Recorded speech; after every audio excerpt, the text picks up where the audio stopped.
Guys, ang ating recipe, okra. Okra with mushroom and shrimp.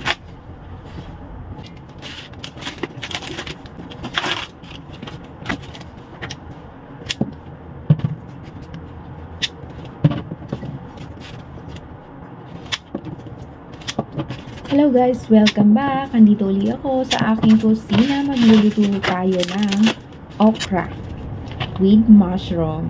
At syempre, napakasimpleng recipe lang nito kasi ibuboy lang natin ng gulay. At saka gagawa tayo ng sauce.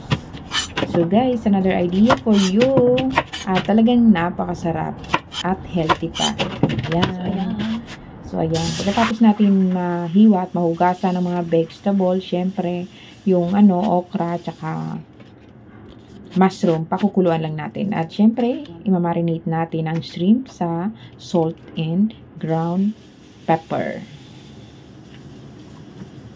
So, ayan. Ugasan natin maigi yung gulay, kasi minsan, hindi natin alam kung saan yan binababad o baka kung binababad sa mga kung ano-anong chemical na inilalagay sa gulay. So, ayan guys. Garlic lang ang ating igigisa sa mantika.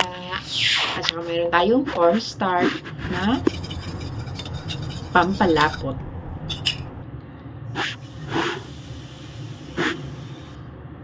Guys, huwag niyong kalilimutan i-thumbs up ang aking video at share na rin. At kung kayo may katanungan, nandiyan ang comment section. Thank you for watching.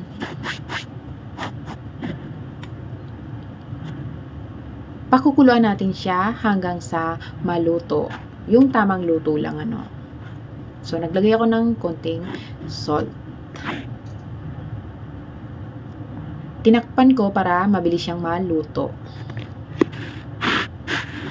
So, ayan. Luto na nga, guys. So, tatanggalin natin siya sa kumukulong tubig, So, ilalagay na natin siya sa plato pagkatapos. At pagkatapos niyan, saka tayo gagawa ng sauce.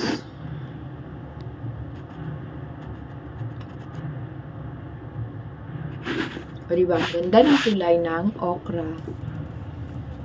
Green na green. Ayan. Igisa naman natin ang bawang na ating hiniwa. So, isang piraso lang yung bawang na pinang ko, ay dalawa. Tapos, yung shrimp. Pwede yung dagdagan ng shrimp kung gusto nyo ng maraming shrimp.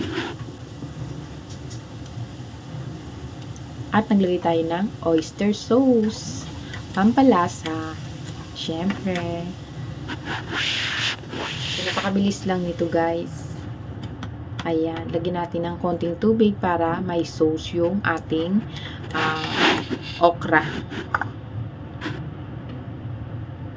Ayan ang mushroom. Pwede yung dagdagan ng inyong mushroom kung gusto nyo ng mushroom. Pwede rin guys yung white mushroom na gamitin nyo. So, any kind of mushroom pwede. Lagyan na natin ang ating pampalapot na cornstarch. O, diba? Napakabilis.